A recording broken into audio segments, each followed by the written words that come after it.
Hi అండి అందరికీ. నాకు ఒక చిన్న రిక్వెస్ట్. ఇప్పుడు నాకు హెల్త్ బాగలేదని నేను వీడియో పెట్టాను. సో నా వీడియో మూలంగా మీకు ఎవరికన్నా నష్టం జరిగిందా, లేదా నా వీడియో మూలంగా మిమ్మల్ని నేనేమైనా ఆశించానా, ఆర్థికంగా ఆశించానా, లేకపోతే మిమ్మల్ని చీట్ చేశానా?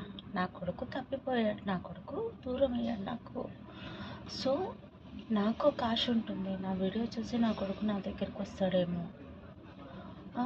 నా హెల్త్ ఎట్లుంది, ఏంటి, ఎవరిని నమ్మాలి, ఎవరిని నమ్మకూడదు, ఇవన్నీ please don't waste your time.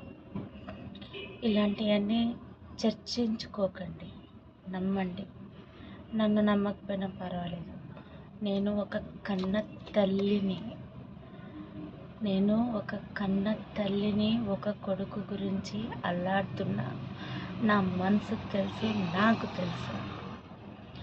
సరే, నాకు బాగలేదు అని నేను వీడియోలు చేసుకున్నా, ఏం చేసుకున్నా అది నేను ఒకరి నుంచి ఏం ఆశించి అయితే చేస్తలేను కదా. అది నా కొడుకు దాకా వెళ్తుందేమో, నా కొడుకు చూస్తాడేమో అనే తప్ప నా గురించి మీరు అంత టైం వేస్ట్ ఎందుకు చేసుకుంటున్నారు? నా గురించి 10 మంది లైవ్లో ఎందుకు చర్చించుకుంటున్నారు మీరు? అంటే మీరు కన్న వాళ్ళు కాదా? మీకు కన్న ప్రేమ లేవా? నేనేమన్నా మీ కంటికి చిల్లర దానిలా కనిపిస్తున్నానా? చిల్లరేషాలు వేస్తున్నానా? ఎందుకు నా గురించి మాట్లాడుతున్నారు? ఏదైనా ఉంటే డైరెక్ట్గా నాతో మాట్లాడండి, నేను సమాధానం ఇస్తాను. ఎందుకు? వై? నేను ఎవరి సంసారాలన్నా కూల్చానా, లేదా ఎవరితోనన్నా ప్రేమాయణం జరుపుతున్నానా, ఎవరితోనన్నా రామాయణం జరుపుతున్నానా?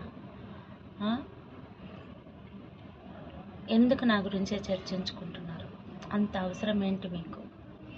నేనేమన్నా మీ నుంచి ఆశించానా, లేదా మీ నుంచి నేనేమైనా అబద్ధం చెప్పి నాకు హెల్త్ బాగలేదు, నాకు సాయం చేయండి అని చెప్పి ఏమైనా చీటింగ్ చేశానా?